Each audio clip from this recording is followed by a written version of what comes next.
Muito bem, Júnior. Sim, existia astrologia muito antes de Jesus. Se nós considerarmos que o povo hebreu viveu no Egito por volta do ano de 3200 antes de Cristo e que o Egito já era um país cosmológico, nós vamos considerar que a astrologia já existe há muito mais tempo. Até porque, como que você ia saber quando plantar e colher? Você precisava do ciclo lunar e do ciclo solar. Quando é que você vai saber o momento certo da cheia dos rios para poder afastar a plantação, os animais, o gado, o rebanho?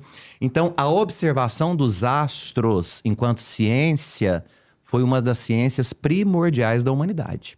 Então, a astrologia, não essa coisa esotérica que nós temos hoje. Eu já tava pensando que era Liguejá, viu? Não, não é o Liguejá, não. É a observação inteligente, científica do posicionamento dos astros. Porque nós não podemos negar que os astros estão todos envolvidos dentro de um mesmo movimento. Né? Tanto que nós temos o ciclo solar, ciclo lunar, e isso interfere diretamente sobre o planeta Terra, que é onde nós estamos, né? Por exemplo, o ciclo da Lua movimenta a água. A gente não precisa de na mãe de Ná para saber disso, né? Basta estudar um pouquinho de ciência. Então, já existia sim. E os reis magos, entre aspas, eles eram persas. E a Pérsia é o território que hoje é chamado de Irã. Os iranianos, portanto, são persas. Que às vezes falam assim, porque o iraniano é árabe. Não, o iraniano não é árabe, ele é persa, tá? Os árabes são os que saíram da Península Arábica. É diferente, isso é outra aula de história. Então, os persas, eles tinham como base da sua religião o zoroastrismo. Então, eles trabalhavam a dinâmica do posicionamento dos astros. E eles conseguiam, inclusive, prever acontecimentos a partir da observação milenar do alinhamento dos astros.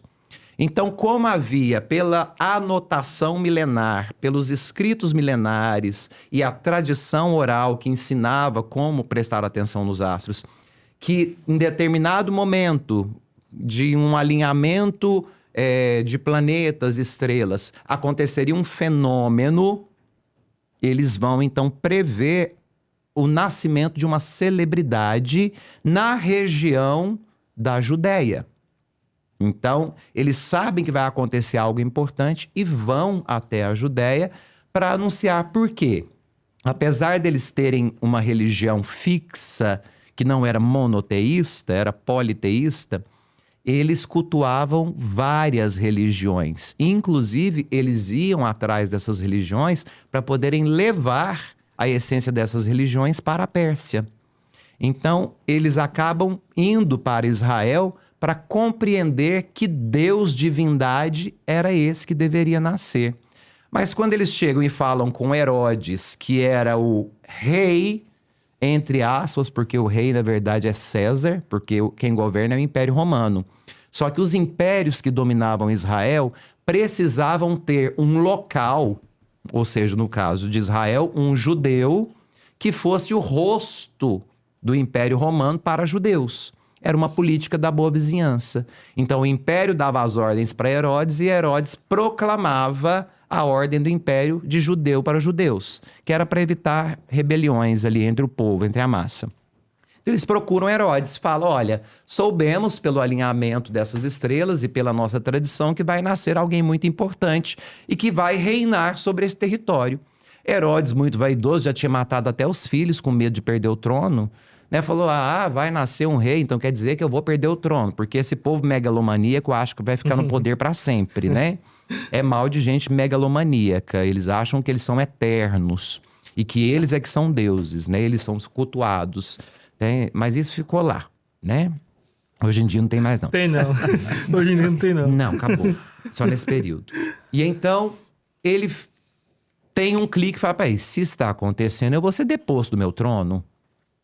Então ele fala para esses sábios. Veja que Herodes sabia que esses observadores, e que nós não sabemos se eram 3, a escritura coloca 3 para representar os continentes que eram conhecidos à época. Por isso vem a cor da pele dos magos, que recebem título de magos. Não sabia dessa parte. Na verdade, a gente não sabe quantos eram, né? E o ofício deles também é que eram astrólogos.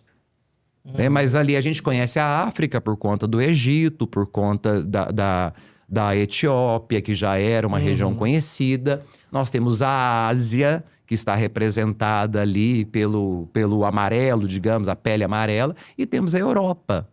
Né? E isso já é uma construção medieval.